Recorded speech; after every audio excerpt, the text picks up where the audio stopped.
Depuis plusieurs années, vous entendez probablement de plus en plus parler du no-code. Mais est-ce que vous savez vraiment de quoi il s'agit? Quels sont les principaux outils de ce secteur? Et surtout, est-ce que vous réalisez vraiment tout le potentiel qu'ils ont?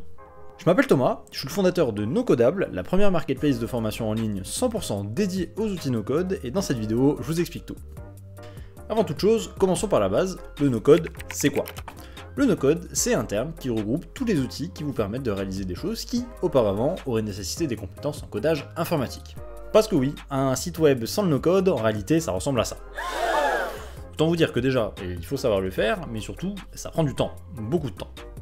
Et du coup, vous l'aurez compris, c'est là que le no-code prend vraiment tout son sens. C'est une alternative accessible pour ceux qui, comme moi, n'ont pas de compétences en codage informatique. Avec le no-code, du coup, vous allez pouvoir réaliser tout un tas de projets, comme des sites web, des applications web comme des SaaS, des marketplaces ou même des réseaux sociaux, et également des applications mobiles, tout ça sans écrire une seule ligne de code.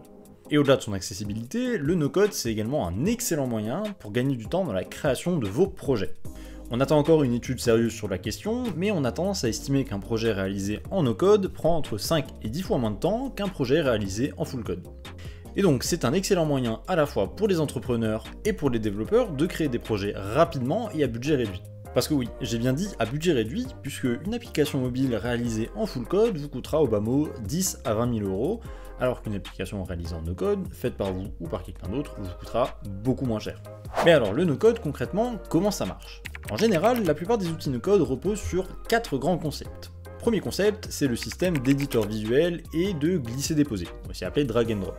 Le but, vous avez des composants préconstruits que vous pouvez simplement prendre et déposer sur la page, et ce que vous voyez sur cette page, qui aura été votre constructeur, c'est ce qui sera affiché sur votre site web une fois terminé.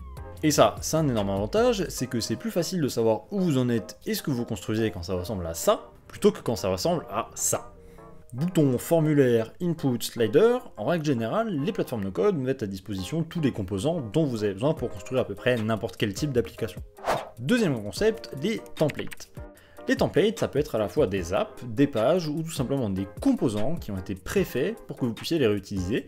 Et c'est super pratique parce que ça vous permet de ne jamais partir vraiment de zéro. C'est super pratique parce que ça vous permet également d'apprendre à partir de ces composants et donc c'est un super outil à utiliser dans votre éducation no code. Troisième grand concept, les bases de données.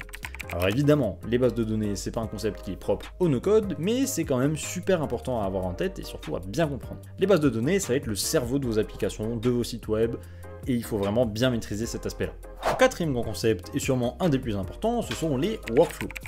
Les workflows, c'est ce qui va donner vie à vos applications, et c'est une suite d'actions qui va être réalisée par votre application lorsqu'un événement va se produire.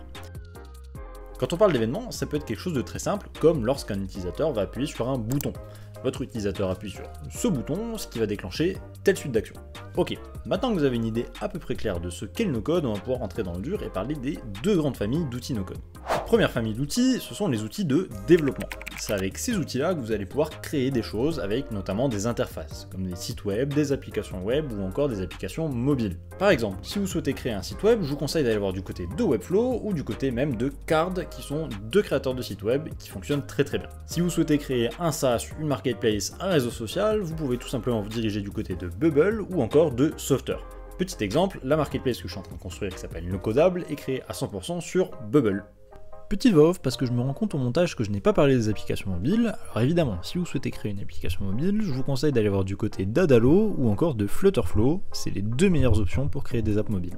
Deuxième grande famille d'outils no-code, les outils de productivité et d'automatisation. Comme leur nom l'indique, leur but c'est de vous rendre plus productif et d'automatiser des choses.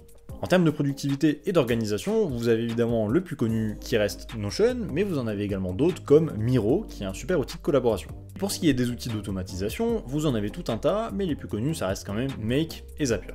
Prenons donc un exemple pour voir concrètement à quoi peuvent servir ces outils d'automatisation. Imaginons que vous soyez un indépendant et que, à chaque fois que vous signez un nouveau client, vous deviez lui envoyer un devis ou une facture. À chaque fois que vous allez signer un nouveau client, vous allez devoir aller trifouiller dans vos dossiers sur votre ordinateur pour trouver votre modèle de devis, le changer pour afficher les informations du client, écrire un mail, envoyer le devis au client, lui faire signer et après récupérer le devis pour le ranger dans vos dossiers. En gros, à chaque fois que vous signez un client, vous perdez 10 minutes. Imaginons maintenant que vous signez 5 nouveaux clients par semaine et vous perdez 50 minutes par semaine. À la fin de l'année, vous aurez perdu 40 heures. Grâce à un outil comme Make ou Zapier, vous allez pouvoir automatiser tout ce process via des workflows. Et à la fin de l'année, vous aurez gagné 40 heures, faites ça sur chaque action qui vous prend autant de temps, et vous allez gagner un temps fou. Et voilà, maintenant vous savez ce que c'est le no-code et comment ça peut vous aider dans la vie de tous les jours. Si vous voulez vous former aux outils no-code, je vous invite à aller faire un tour sur la plateforme que je lance qui s'appelle NoCodable, le lien est dans la description. Ce sont des experts du no-code qui vous expliquent via des formations comment utiliser ces outils.